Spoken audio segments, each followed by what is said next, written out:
পঞ্চায়ত নিৰ্বাচন হ'ব। এতিয়া পঞ্চায়ত নিৰ্বাচনত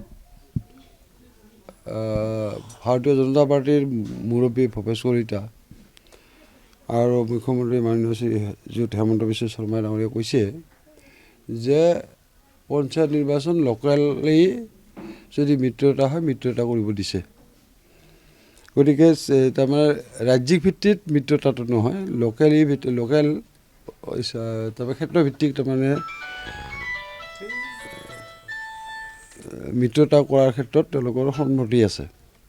এই ক্ষেত্ৰত যিহেতু এনেধৰণৰ বিষয়টো হৈছে ক্ষেত্ৰভিত্তিত এলায়েন্স কৰা নকৰাৰ বিষয়টো আহি পৰিছে, গতিকে যেতিয়া নিৰ্বাচন হয় তাৰ আগমুহূৰ্তত নিশ্চয় ইয়াত আমি অসম গণ পৰিষদ ভাৰতীয় জনতা পাৰ্টিৰ মাজত নিশ্চয় আলোচনা বিলোচনা হ'ব। আলোচনা বিলোচনা হোৱাৰ পিছতহে ক'ব পৰা যাব আচলতে আমাৰ ক্ষেত্ৰভিত্তিক মিত্ৰতা হ'ল নে নহয়, তেতিয়াহে ক'ব পৰা যাব। আজিৰ দিনটো তাৰমানে মিত্ৰতা হ'ব নহ'ব এই কথাটো ক'ব পৰা নাযাব।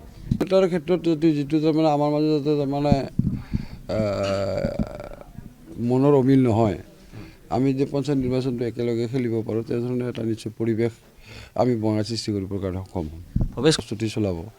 গতিকে এইটো স্বাভাৱিক কথা। গতিকে আমিও ইয়াত নিশ্চয় আমি অসম গণ পৰিষদ দলেও ২৬ৰ নিৰ্বাচনৰ প্ৰতি লক্ষ্য ৰাখিয়ে আমি পঞ্চায়ত নিৰ্বাচনত অৱতীৰ্ণ হ'ম।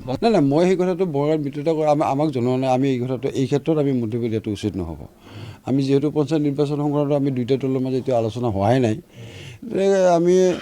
মই মিত্ৰতা হ'ব মই মিত্ৰতা নহ'ব এনেধৰণে মন্তব্য কৰাটো নিশ্চয় আজিৰ দিনটোত এই মুহূৰ্তত ঠিক নহ'ব।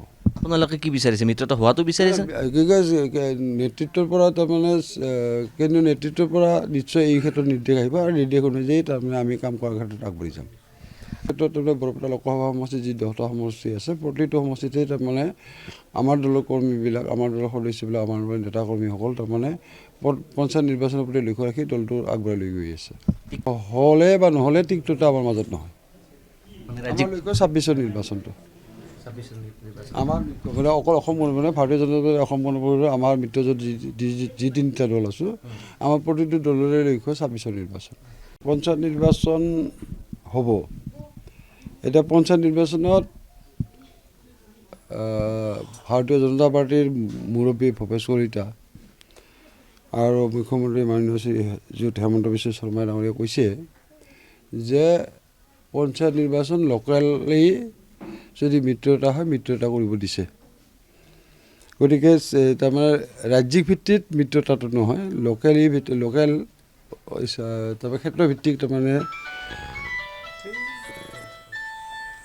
মিত্ৰতা কৰাৰ ক্ষেত্ৰত তেওঁলোকৰ সন্মতি আছে। এই ক্ষেত্ৰত যিহেতু এনেধৰণৰ বিষয়টো হৈছে ক্ষেত্ৰভিত্তিত এলায়েন্স কৰা নকৰাৰ বিষয়টো আহি পৰিছে, গতিকে যেতিয়া নিৰ্বাচন হয় তাৰ আগমুহূৰ্তত নিশ্চয় ইয়াত আমি অসম গণ পৰিষদ ভাৰতীয় জনতা পাৰ্টিৰ মাজত নিশ্চয় আলোচনা বিলোচনা হ'ব। আলোচনা বিলোচনা হোৱাৰ পিছতহে ক'ব পৰা যাব আচলতে আমাৰ ক্ষেত্ৰভিত্তিক